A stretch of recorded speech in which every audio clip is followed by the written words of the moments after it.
couple weeks, and here we are.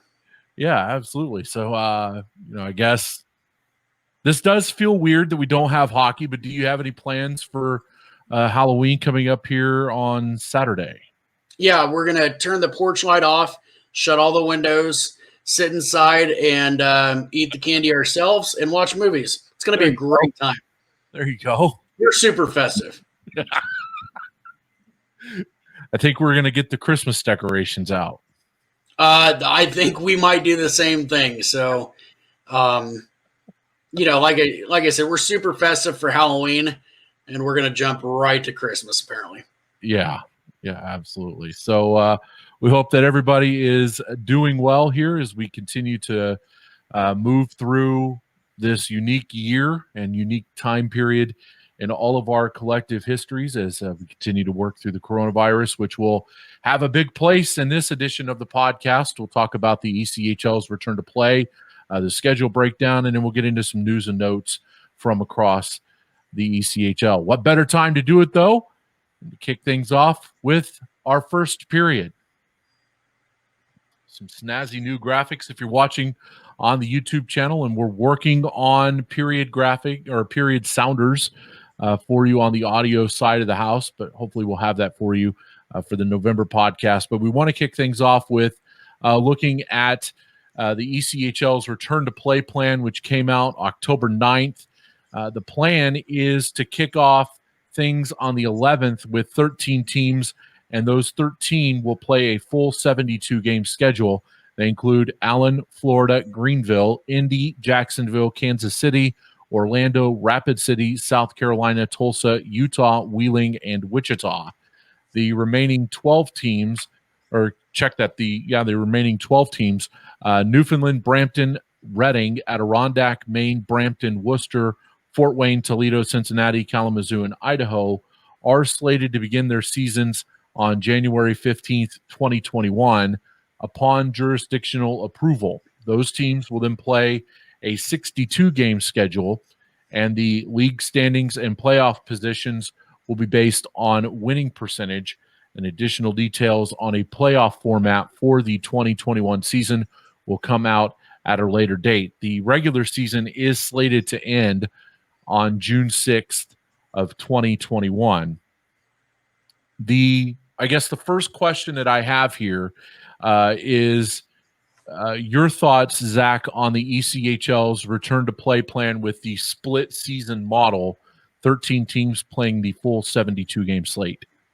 Well, listen, and I don't want to rain on your parade with taking some of the words out of your mouth, but the ECHL, I feel, has done the best job that they could possible to still have a season, to still have everybody that wants to be involved, and to make it to where the teams can safely play, safely have fans, and still try and make a bottom dollar.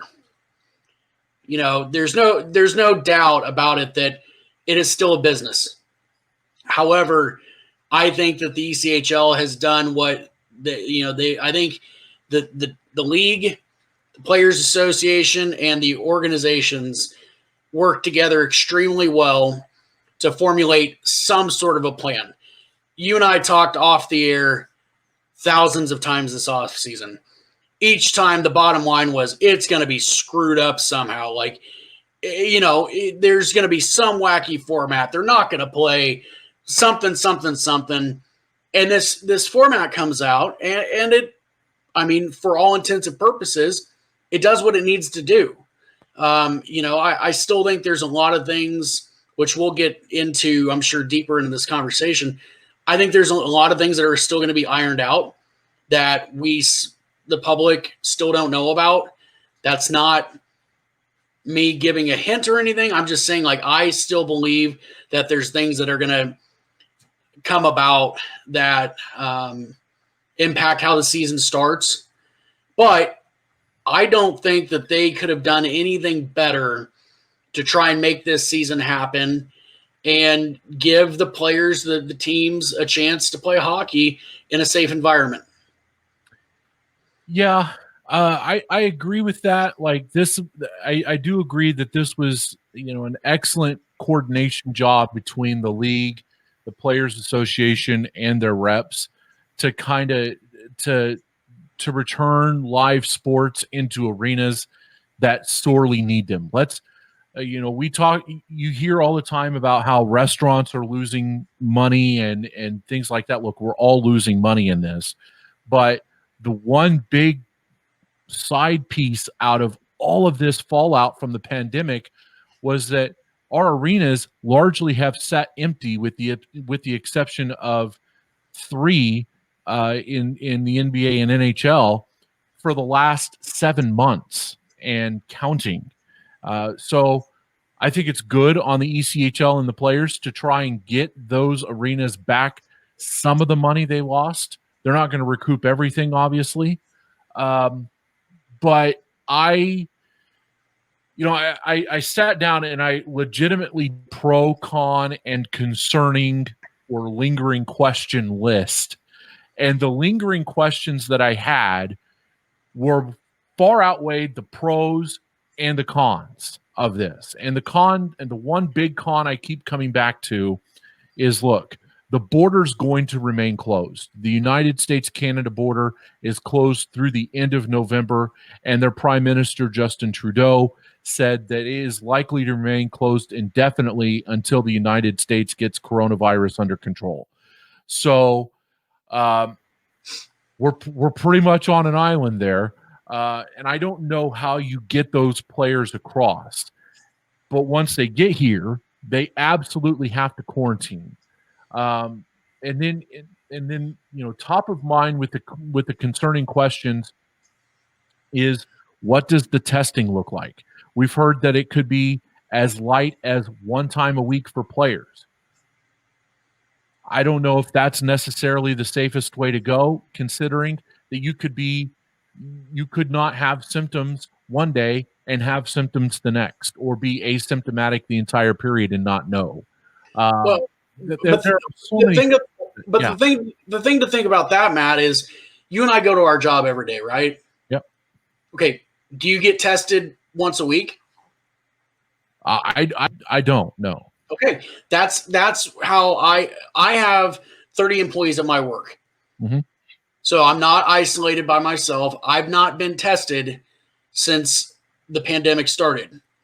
If the teams are going to test once a week, that's more in a month than relatively the population who have not been symptomatic in the entire quarantine. Yeah, that's true. So, and again, it all comes down to finances.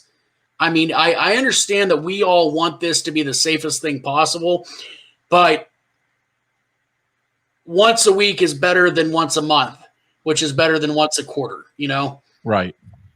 So I think we have to look at it, though, from an outsider standpoint of I've been working at my facility since June, and I've not been tested once. Yeah. Yeah. And it's the same way, with my building as well. Granted, the people who I work with are largely working from home, so there is no need to test me right now. And my wife is the same way. Like, she works with people and she deals with the public on a daily basis and has not been tested, period. So, the fact that the players are getting tested far more than any Joe Schmo would is a good deal. And we have to take that for what it is. I think from the aspect of those of us who cover the sport and cover the business side of the ECHL, there are far more concerning and lingering questions than there are actual hard yays and nays to this, if that makes any sense. The one thing that I will come back to is the American Hockey League on Wednesday decided that they were going to push back their season to start as early as February 5th. No sooner than February 5th of 2021. And we're hearing that will probably be the hard start date for the American Hockey League. If that happens, and we have a period of 60 days nearly with American Hockey League contracts on these teams. Is there how does that look? How does all of that work with rosters and things like that? I'm more inclined to believe that if the National Hockey League starts ahead of the American Hockey League, that there will be a team of players sitting in a hotel somewhere and close enough to the team facility that they can be game ready and can be called up when needed, much like what Major League Baseball did this year. It would be a very tough ask to have Team X take on 10 American Hockey League contracts in addition to the additional contracts that they have already on the books. That's a really tough. That's a really tough thing to ask. So that for me is where I'm more inclined to believe that the American Hockey League will move their players up to the NHL rather than down to the ECHL. Well, and the other side of that is, and this isn't speculation, this has been written in major publications about the Canadian team, or excuse me, the Canadian teams moving their AHL affiliate possibly into Canada so that they're not having to quarantine players if they need a call-up, which then would directly affect the ECHL teams. Like I said, I wasn't hinting to anything. You and I don't know anything more right now than what's been published out by the ECHL and the individual teams. Like, honest to God, neither one of us know anything more than that. But as a human, as a fan, as a writer, my thought is that there's still a lot of things that are going to be ironed out, such as are those Canadian NHL teams going to move their AHL franchise for part of the season or the whole season? That will obviously directly affect the ECHL. Does that then maybe make it to where those ECHL teams don't have an affiliate for the year? We're going to have players coming in from worldwide. They're going to have to quarantine. It's going to be a process. And the thing that we have to keep in mind throughout this entire process is, I compare it to the NHL having the 2-referee system. Would we love that in the ECHL? Absolutely. What does it come down to? Semantics and money. And would we like players to be tested every day? Yes. Is that possible? Maybe not. Would we like players to be able to quarantine and, have all stay in one area and then go directly to the arena? Yeah, but we cannot have bubble cities. Guys are going to be placed on buses, traveling around, stopping at rest stops, et cetera, et cetera, et cetera. Things are going to happen. It's nobody intends to get this virus ever, unless you're at a frat party somewhere and you guys have a Corona party, which is the dumbest thing I've ever heard of. But nobody intends to get this. Nobody intends to shut down a league or a team or anything like that. But things are going to happen, and my best guess to this is that the ECHL and the teams are trying to put everything in place with the resources that they have to conduct a season the best way possible. When baseball started, all of us said, oh man, the Marlins went off and they're the first team to shut down 2 other teams. This season's not going to even finish. And they did. They had a great season. The playoffs were exciting. And I think that the ECHL is hoping and really thinking that they can do the exact same thing at a lower level. But if everybody's responsible about it and does their part, maybe we can pull this thing off. And that's the hope for everybody. Everybody wants hockey. Everybody wants their teams back. And the only thing we can do is hope and be optimistic that somehow, some way, everything gets pulled off without a hitch. Yeah. And to your point about, players traveling on buses and the eventuality that players will get sick and that an outbreak could happen. And more, I think that if you're traveling in that close a space, the odds are probably much higher that something's going to happen. In Greg Wyshynski's article, which is a really good article about pandemic plans for the season across all 3 minor leagues, Commissioner Ryan Creelan said, quote, "I think the word that we've used time and time again is nimble. To say universally, yeah, we're going to slide in another team. You've just got to look at all the facts there. But you're right, it's going to happen. So we're going to have some postponements. We may even have canceled games," end quote. And we'll throw that link up into the write-up, both on the YouTube page and on the site. He's absolutely right. Like we may go to a game to cover it and be there and out by 7:05 because there is no game, because there's a team sick and the game is canceled. Everybody's got to be nimble about this, and I applaud the ECHL for trying this. It is so easy to look at it and say, you know what? Cases are up, and hospitalizations are up, deaths are up. See you later. We're not playing. It is easy to say that, but the thing about it is, Matt, is that they have a blueprint, and again, it's to a much smaller scale, but they have a blueprint of how to do this between baseball, basketball, and hockey, and the NHL, the MLB, and the NBA. They can pull things from each one of those, which 2 of those leagues were quarantined, or bubble cities, excuse me.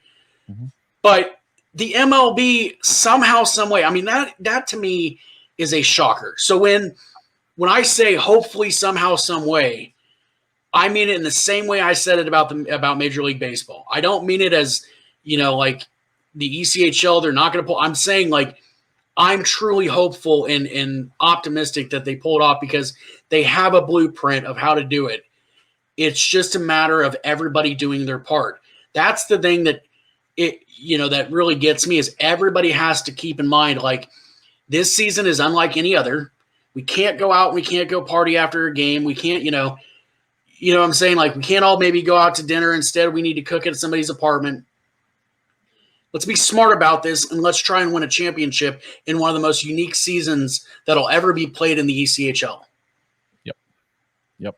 And I was just going to finish my thought and say, the ability to get the return to play plan done and to see it executed speaks the volumes of the leadership that Ryan Creelan has shown, Larry Landon, and the Players Council for the PHPA. Never mind the fact that you see the leadership being shown by Gary Bettman, by Adam Silver of the NBA, and you've seen it with Rob Manfred to a certain extent in Major League Baseball. We can talk about that because I think Manfred is probably the most hated commissioner in sports right now. We could talk about that over beers, but they've all shown a degree of leadership to say, hey, the public wants this, and it is on us, while they are sitting at home and they are staying safe, to go out and create the diversion. Yeah. And that's what sports serves. At the end of the day, you are watching or attending a sporting event to get away. Dial out for 3.5 hours, however long it is. You are there to do that. If you have to sit there and do it with a mask on, fine. But you're dialing out for a little bit. And kudos to those commissioners, the players' associations, the players themselves, for going along with it and saying, hey, you know what? Let's do this. I love playing this sport. Let's get after it. Yeah, and I think, to add to that, I'm very impressed because normally behind the scenes we hear about disputes or discussions. I'll call it discussions between the Players Association, the league, and the ownership. There's somebody negotiates, bargains, whatever you want to call it, debates in these sort of circumstances. Normally that happens. This time we didn't hear anything, and I didn't hear anything behind the scenes about disputes, arguments, wrong discussions. Everybody seemed to be on the same page of let's do this the right way, let's do it safely, and let's do it however we need to do it to make it happen successfully. Mm-hmm. And that's very impressive. I mean, like I said, there's no doubt about it that the resources at the ECHL level are less than that at the NHL level. And Ryan Creelan and company and teams and owners across the board in the Players Association are doing everything that they can to make sure that this season happens safely. Yes. And hopefully the teams that are on the sidelines right now that are not going to start with everybody on December 11th will come back into the fold when we get going here in the middle part of January. Hopefully we'll have 25 teams or 24 teams ready to go here for everybody to watch in the middle part of January. We'll talk about Atlanta and Norfolk in a little bit, as those are the two teams for now that have opted out. And if there are any additional opt-outs, you'll hear about it here on the sinbin.net, and we'll, I'm sure, talk about it on the 3 Periods podcast here as we continue to move along. But my final thought on this, and then I'll let you chime in with yours, is hockey is hockey. I'm ready to get back to covering games. I hate covering, the what if with the coronavirus, and I'm sure that we will be covering the coronavirus as it relates to the season here when we get going. But hockey is hockey, man, and these are good guys, and they're coming back to play a sport that they love. They ultimately want to move up. I'm ready. Like, let's go. I can't wait to get back into the arena and cover games and do it the right way, man. I'm ready to get going. Pandemic be damned. Well, everybody starts out as a fan, and been fortunate to make some sort of a halfway career out of it, and I'm just excited to get back to the arena. Like you said, I'm excited to, however it may be, see fans in the in the stands and to just watch hockey. Just like when hockey started up a couple months back, I don't care that there wasn't a single fan in the stands. Well, there actually was a group of fans, electrical fans, but I was just happy to watch 5-on-5, 2 goalies, 2 linesmen and 2 referees skate around, and I'll be damned, I was happy to hear Pierre Maguire. So I agree. I for however long it may be, hopefully we get to see a Kelly Cup champion this year, but I'm glad that they're trying. I'm glad that they are putting steps in place to be safe, but I'm glad they're going to be back in action. Absolutely. And we will continue to keep you up to date on that as we move along, as we will have probably more news coming out on the start of the upcoming ECHL season coming out here in the next few weeks. But in the meantime, time to transition to our second period, which is the breakdown of the schedule for the first 13 teams in the ECHL. The schedule was released on October 15th.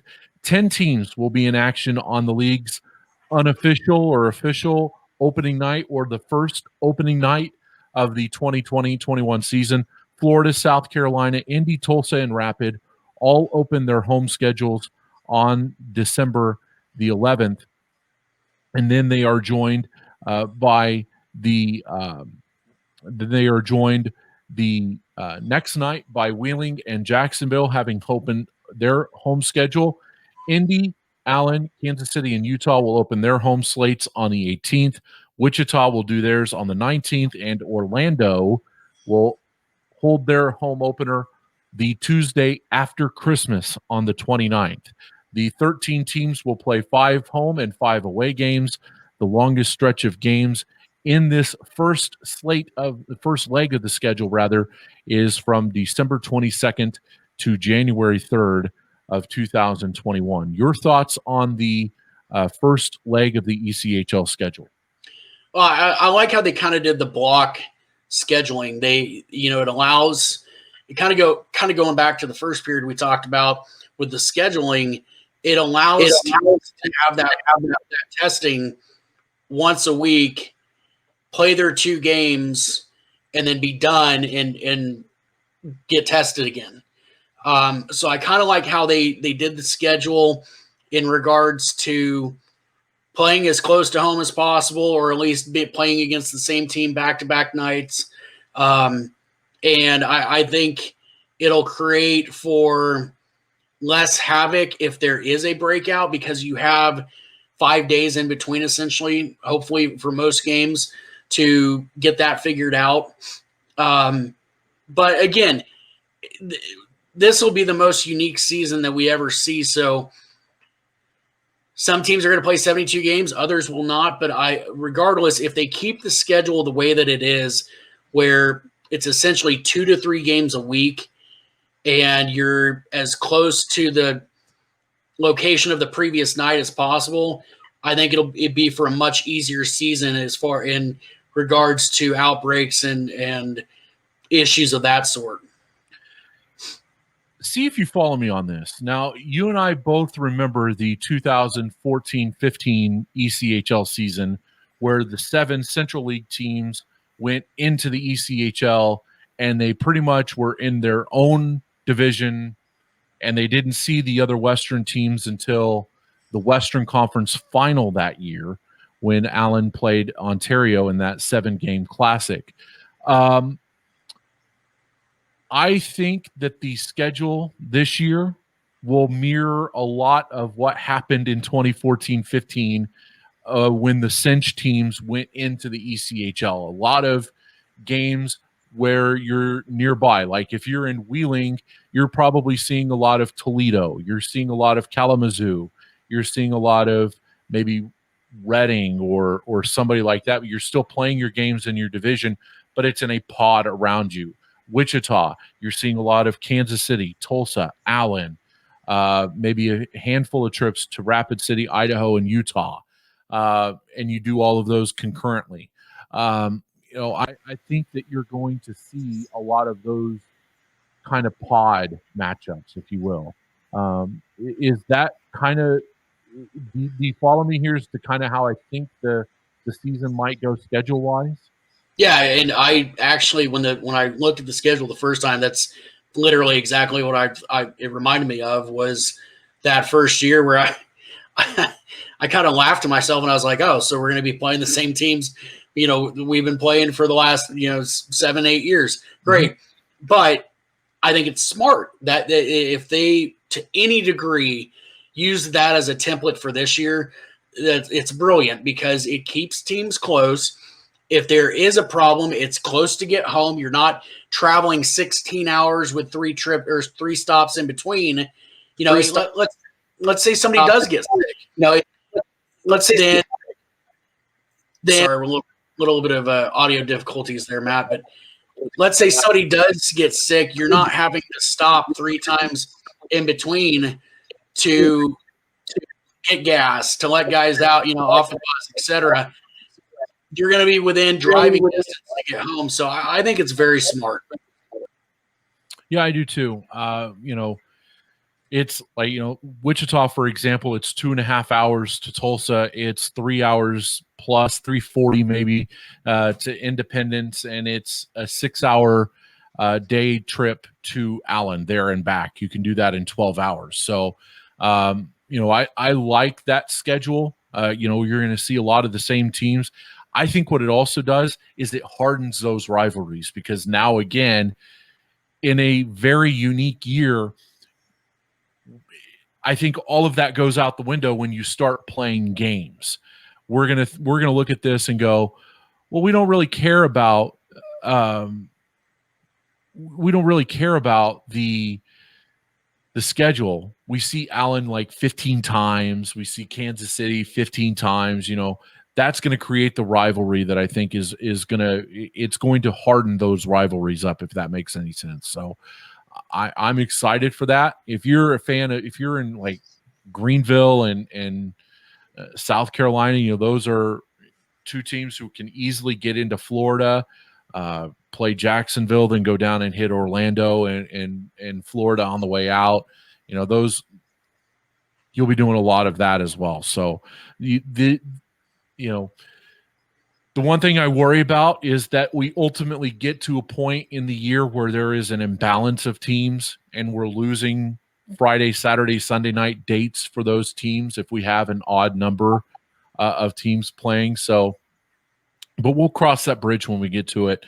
But I like the schedule as it is right now. I'm pretty excited to see it. Well, and to your point about the rivalries, it's going to be based off of winning percentage this year. So a team goes to overtime. Okay, they lose. No big deal. But if you win the game based off of winning percentage, that has more of an impact than losing that point. So I really think that it'll create harder games, tougher played games, and I think that you'll see, kind of like the baseball season where every night counted. And I get that they're going to try and play basically a full schedule, but based off of winning percentage, like Bruce Ramsey said in Wichita, those first 10 games are not going to be patty cake warm-up games. They're going to have to come out and play. You can't be in a 250 winning percentage hole when the rest of the league starts and they're starting, 1-0 is 100% winning. So, it'll be interesting to see how that plays into effect as well. Yeah. I think that we're going to see a lot of very tough hockey and exciting hockey all across the league this year when we get those teams on the ice. And there are going to be a whole bunch of storylines to talk about once we get going. The stat of the show for you here, and I know everybody's big on the stat of the show. Here it is. Matty's stat of the show. Yes. Of the 13 teams that will play on December 11th, 8 of them registered in the top half of league attendance last year. Sorry, I thought you were going to read them off. My bad. No, I was going to. I will. Jacksonville 3rd, Orlando 4th, Florida 5th, Tulsa 7th, Kansas City 8th, Utah 9th, Wichita 10th, and South Carolina 11th. Apologies. Sorry about that. You're fine. But yeah, it's some of the ways that you pull stats out of nowhere. It impresses me, but I think that kind of registers though into the concept of bigger arena, more fans are able to be in it, and the hope is that by the January start date, the smaller arenas and the smaller attendance are going to be able to get their full attendance in if things start to loosen up. So, obviously there's some game playing behind this, and I don't think that your stat is just a random coincidence. I think it has to do with the team's ability and how much attendance they can have within their arenas as of, let's say, right now or December.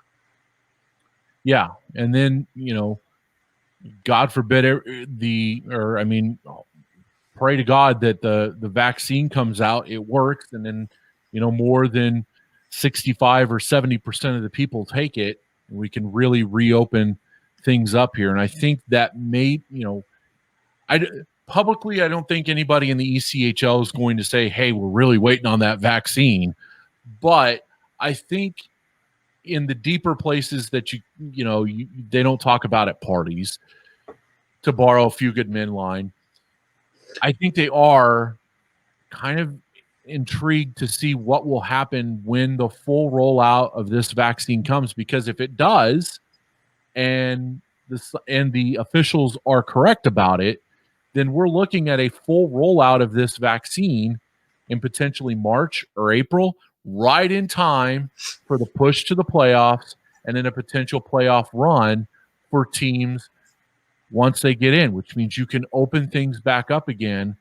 And I think that also plays into the decision to play hockey this season at the ECHL level, is because, hey, there is a vaccine coming and there is a chance that we could really open this up full-throated again by the time we get into June. So if we can hold it off and start the season later and go later, then by the time we get to June, this may have cleared up.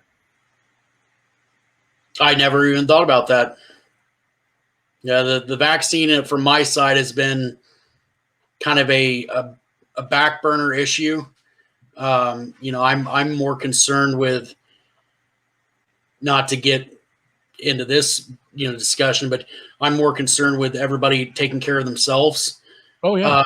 But yeah, I mean, that's a really good point that, deeper into the season we go, that may be available and become a factor with attendance and or how players are able to play and travel as well. Yeah, absolutely. So again, as we continue on here, we will keep you up to date on the schedule. The full league schedule will be released once we know who's in and who's out for the upcoming season. And again, we will have all that for you, breakdowns and more at the sinbin.net when it is over, or when the information comes out. So time now tonight for our third and final period, which is to discuss the teams who have opted out. And those two teams are Atlanta and Norfolk by now, or for now, as we sit here on Thursday, October 29th. Those two teams are out, which means that their teams, or the players that had signed there, are now free agents and can sign with other teams. And so far, two of them have.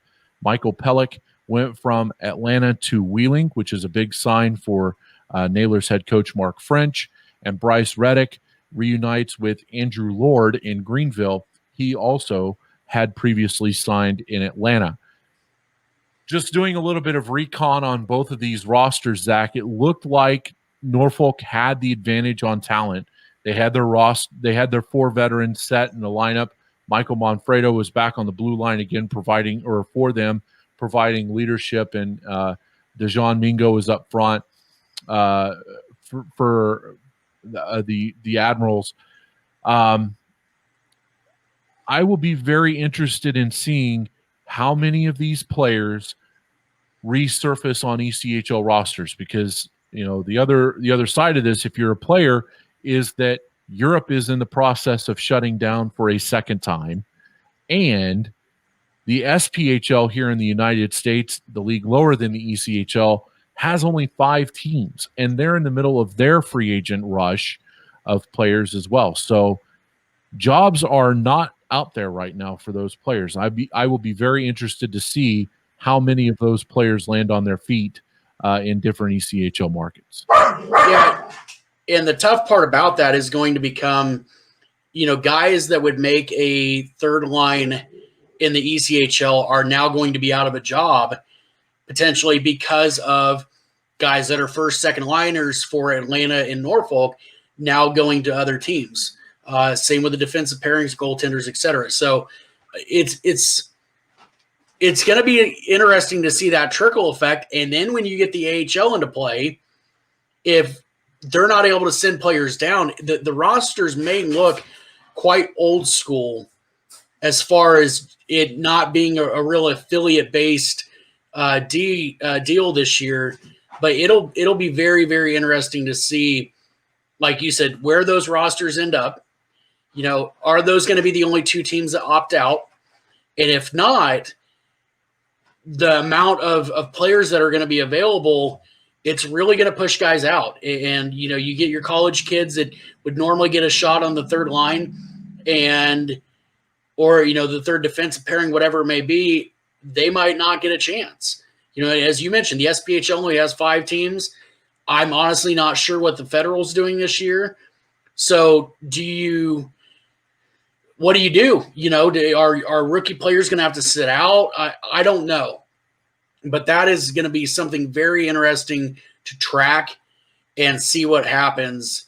In fan favorites as well. Guys, gritty third liners, gritty, seventh defenseman that is normally a fan favorite. Are they pushed out because they have it? Your team has a chance to sign a top line forward out of Norfolk or Atlanta or another team. It'll really be some drama for us stats nerds here coming in the coming weeks. Yeah, lots of moving parts with this, and I think that there are obviously more moving parts now than there are at any other time during the off season. Um, like I said, there's a lot of talent on both of those rosters, Atlanta and Norfolk combined. The slight lean to Norfolk talent-wise for my money, but there are some third line, second line players that could be had out there.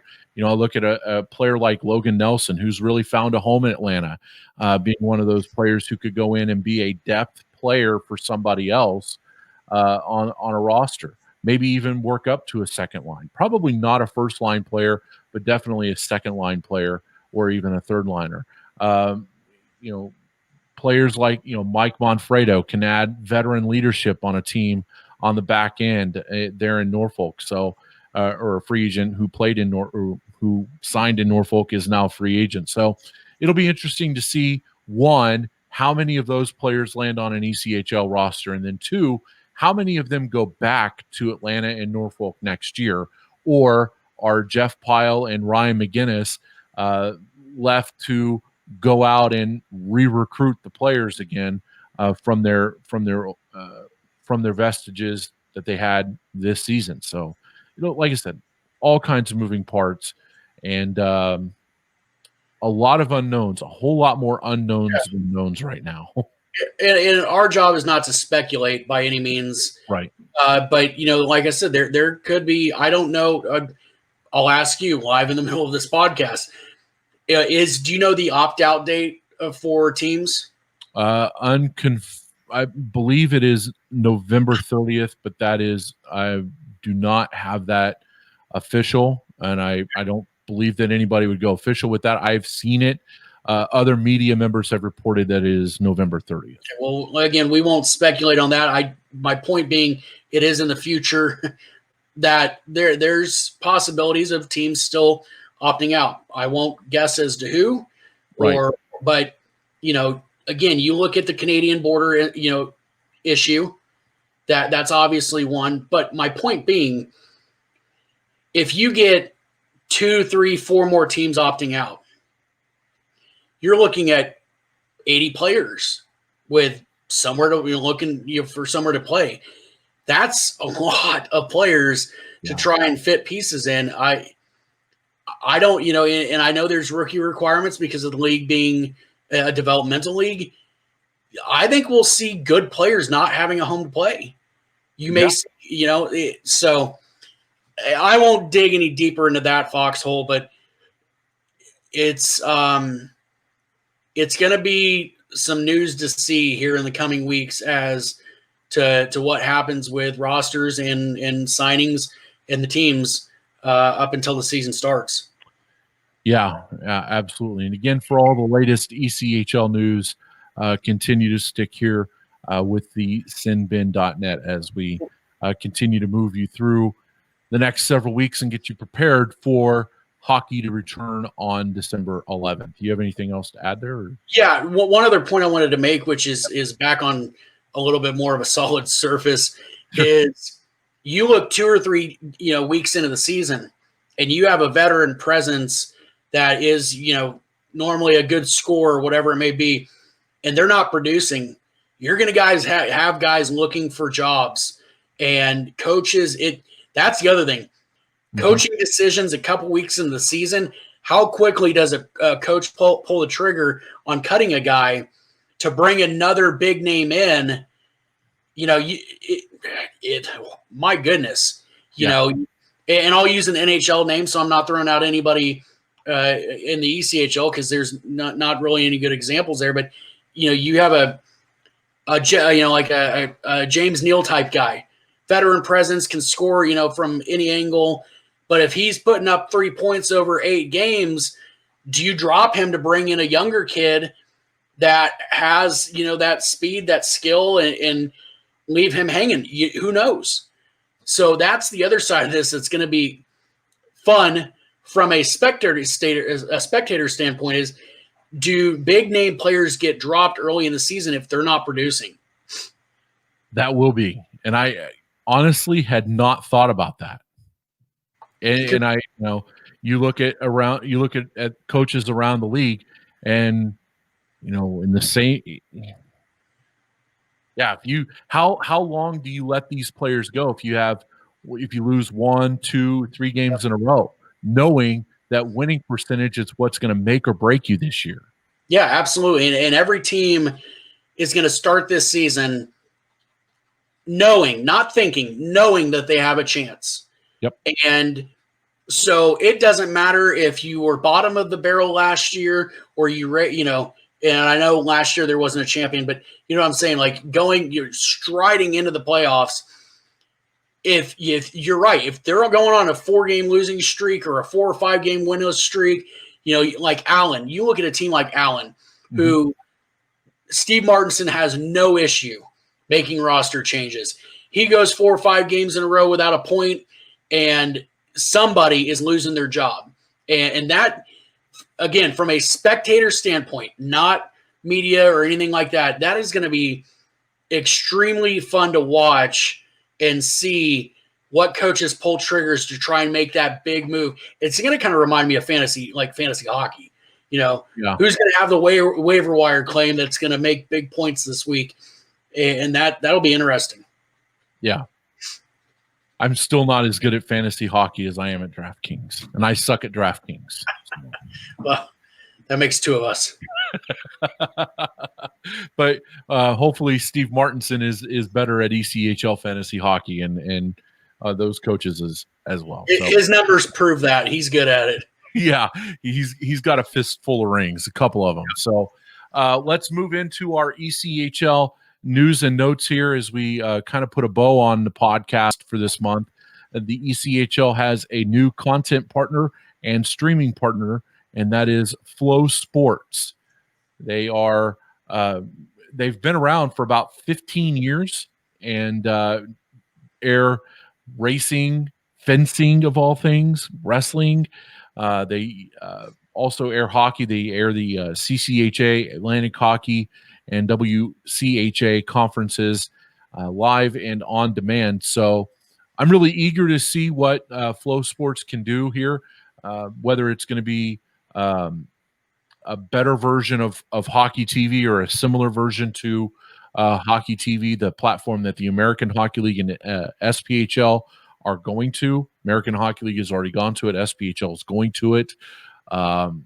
I thought that the ECHL would go to Hockey TV and it would be universal across the board, but Flow Sports went out, and you can get the ECHL package on Flow Sports for $30 a month or $210 a year, which I think when you ladle in the other things that you can watch on Flow Sports is a really good deal. Yeah, I mean, everybody, well, not everybody, but I have, I think, 3 different streaming subscriptions that equal $30 a month. For all the sports, I mean, there's auto racing, there's bowling, there's football, everything. You and I have a mutual friend that said it's totally worth it, and he hasn't even watched an ECHL game yet. So I like the idea of the subscription rather than having to pay per game or pay for a season package like NHL TV or something like that. But I think that's a good move for the ECHL, and from what everything I've seen, it'll be a good platform for them. Yeah, absolutely. So eager to see how that works out, and hopefully it works out and has far fewer bugs than ECHL TV did with New Lion. That's all I'll say about that. The other big news from the last time we talked to you was that the Allen Americans are going to raise another number to their rafters. This time, the number 30 of their netminder Riley Gill. He won 2 cups in Allen, 1 with Reading. He holds 4 different playoff records: most playoff appearances with 90, most playoff minutes played with 5,094, most playoff wins with 53, and the most wins in the Kelly Cup Finals with 11. Riley Gill may be the best, is without a doubt the best Allen Americans goalie I've seen, and I've seen Aaron Dell play. I think, though, that Riley Gill was the last pillar to build those two really good championship teams in Allen in 14-15 and 15-16. And I think that for those of us who are outside of Allen, we don't look at those teams and go, man, they were really good. But those two Allen teams that won the Cup back in 15-16 and 16-17 were stupid good, led by Riley Gill. Well, and when they announced that, at first it kind of surprised me, but then I went and looked at his stats and got pleasantly slapped in the face with Riley Gill's stats. If you don't know, you need to go on Hockey DB, Elite Prospects, whatever. Look up his stats because it's a very impressive career and a well-deserved honor for him. As it was written, I believe, by the Allen Americans, it might have been our own Barry Jansen, probably an ECHL Hall of Famer at some point. I don't think that's a stretch by any means. It's what a very impressive career. And like I said, I say that extremely humbly because I did not think that he had that kind of a career. And then I went and looked at the numbers, and he, in fact, did. Yeah, you could make the case that the Allen Americans had probably 3 or 4 Hall of Famers on those two championship teams. Chad Costello, Riley Gill. You could look at Jamie Shaftsma as well, and Gary Steffes. Well, I'm sure there's a couple defensemen that were. I'm sure there's a couple defensemen that were missing. Yeah. I mean, you're right that those teams were phenomenal teams, but it speaks to Steve Martinson because he rolled what he had in the CHL straight into the ECHL and did not stop for anybody. And that really, really is impressive when you can sit there and say, oh, okay, we're consolidating leagues. Cool. I'll just go ahead and win myself a championship or 2 or 3. Like, oh, man. Yeah. I'll never forget, and this is kind of a sidebar here. I'll never forget he walked into the room when you and I did a live show in Phoenix for the Central Hockey League meetings when we were out there. He strolled into the room, and he was just like, we're off mic, and he's like, yeah, it's going to happen, and here's what I'm going to do. Here are the players. He named them. Yeah. Just rolling him in there. He picked up Riley Gill for $1 in a trade for $1. That's it. The best move he's ever made. And Riley Gill won him championships. If you've ever talked to Steve, he's as cool as a cucumber, but he's got a great sense of humor. As tenacious as he is on the bench, he's extremely easy to talk to off the ice. And I've always enjoyed the interactions that we've had. But, man, when it's all said and done and he steps off the bench for the last time, that is a career that won't be matched by really probably anybody at this level ever again. No. And like I said, the fact that he could go from the Central to the E and literally have it on cruise control and not miss a beat is very impressive. But back to Riley Gill, I would encourage any sort of stat fan out there to go look at his stats and just kind of take it all in, because that's to me, that was an underrated player and kind of went under the radar because of the team he had around him. But goodness gracious, what a career. Yeah, absolutely. Congratulations to Riley Gill.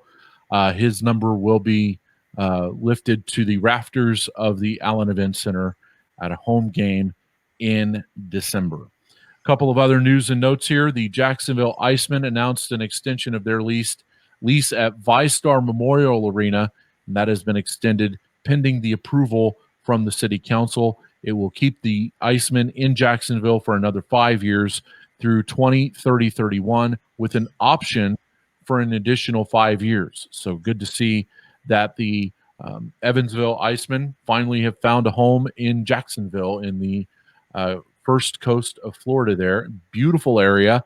And we're going to try and be there for the ECHL All-Star Classic in 2022. So hopefully. Yes. Hopefully. Good Lord willing. Wash your damn hands. Finally, we'll end on this. Everybody loves a sweater reveal. The Wichita Thunder this week revealed their New Jersey combos for next season. And the white jersey has blue on the sides, I believe. And then the blue jerseys have the Thunder crest with the Wichita flag and the Edmonton Oilers emblem on each shoulder, white across the sleeves, and then just a couple of really very, very nice jerseys. It's good to see the Thunder bring back the blue in their logo and put it back on a sweater. I will apologize up front to anybody outside of the Wichita viewing or listening area right now. I am taking off my journalistic hat. I'm putting back on my fan hat for just a brief second. Allowed. The Thunder should never get rid of the blue jerseys. Yes. That blue is classic. It's beautiful. And I love that they went back to it. To me, it makes the Hammer logo look better. I love the little bit of teal that went into the lettering as well. I just think it's a very sharp jersey. The white is clean. Our friend Jason Chavi will disagree with me on the white one, but I think they're both very, very sharp jerseys, and very happy to see the blue back. It's going to look amazing from the seats. Okay. They're really clean. They're really nice. By the way, the Allen Americans also revealed new jerseys and a new logo. Those look amazing as well. Yes. The whites with the red sleeves are very unique and also very crisp looking. So a couple cool jerseys revealed over the last couple weeks, but that blue jersey, whew. Yeah. Yeah. I will say that Xavi did text me and he said they looked better than the Dallas Stars third jersey.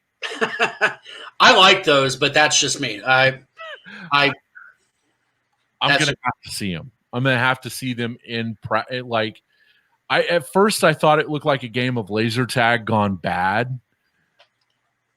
I don't know. Like you think about it with especially in an NHL rink with the lights and then the white from the ice. Yeah. With that black and the green, it's going to make it pop. Mm-hmm. I think it'll look like you remember the old school Fox puck that used to have the laser. Okay. I think that's what the jerseys are going to look like in person. It's going to be awesome. Xavi, sorry, dude, whatever. But I think they're pretty cool. Yeah. Yeah. Just a couple of things also at the National Hockey League level that we want to talk about. First of all, hats off to Mike Emmerich on a incredible career, hanging up the mic after a long, well-done career behind the mic. The Stanley Cup final was his last playoff series that he's going to call for NBC. He's still going to be around doing the essays, but man, we lost our voice in hockey with Mike Emmerich setting off into the sunset here a couple weeks ago. The greatest to ever do it in the United States for sure. I would argue in North America, but that's no offense to Bob Cole by any means. But unbelievable career. He is my personal hero behind a microphone. He's the reason I wanted to call games and have been fortunate enough to do a couple games. But he will be sorely missed and quite easily the greatest to ever do it in America, to me, in any sport. Yes, and I'll never forget the interview that I did with him. The handler gets on the phone. Okay, Mr. Harding, you have 15 minutes. Thank you, Mr. Handler. And you go off and you're chatting with Doc for 15 minutes. And the guy's like, Mr. Emmerich, it's been 15 minutes. And Doc's like, well, I'm really enjoying the conversation. Can we keep it going for another 10? And he gives me 10 more minutes on a conversation. And then at the end of the conversation, he's like, I love what you guys are doing with the Sin Bin. You're servicing an unmet population of fans. Keep up the good work. And I sat and bawled after that. And the day that Doc announced he was retiring, I went back and listened to that raw interview. Unfortunately, I didn't. I'd hit stop by the time the recording had gone on, by the time we were done with the interview. So we didn't catch the last part of that. But I sat there and listened to it, and he didn't have to. Like, that was the cool thing about Doc, is he does a lot of the stuff that you're like, man, he could big time everybody. I'm Mike Emmerich. No, I don't need this. He could have big timed me. At 15 minutes, he'd been like, okay, we're done. But he gave me 10 more. And then after that, he gave me a compliment about what we were doing here. He didn't have to do any of that. That's Mike Emmerich. And that's what I will remember about him. Calls, great behind the mic. But I will remember that about him for as long as I live. Absolutely. He couldn't have said it better. And I will definitely miss his calls. They were absolutely legendary. Yep. And then kind of a sad note here, but former Boston University Terrier Travis Roy passed away on Thursday at the age of 45. Roy was the player who was paralyzed 12 seconds into his career at Boston University, and I think really just showed a tremendous amount of courage. He was somebody who never let the odds that he faced get to him. And I've read books about him, and I've watched the documentary about Travis Roy, and the hockey world. That's a loss. That's a big loss for the hockey world, and we'll miss Travis definitely. Real stud player when he went to Boston College or Boston University, played for the Terriers, and unfortunately his career was cut short and passed away on Thursday at the age of 45. Yeah, absolutely. An incredible story, incredible individual, and will be sorely missed in the hockey world. Yeah, absolutely. So that is going to do it for us. That is episode number 3 of the 3 Periods podcast. Hit us up on Twitter at 3 Periods Pod. Let us know what you want to talk about for episode number 4, which will be coming your way sometime in November as we continue to count you down to the start of the 2020-21 season. Thank you all very much for joining us. He's Zach over there, and I'm Matt. Thanks you all very much for watching. Have a safe Halloween. Be safe. Whatever you do, go out and vote. Wash those damn hands. Put a mask on, and let's get through this thing together. We'll be all right. We'll see you at the rink. You've been listening to the 3 Periods podcast. Do you have topics you would like discussed? Hit us up on Twitter at 3 Periods Pod with the hashtag TPP on TSB. And for the latest news on the ECHL and minor league hockey, visit thesinbin.net.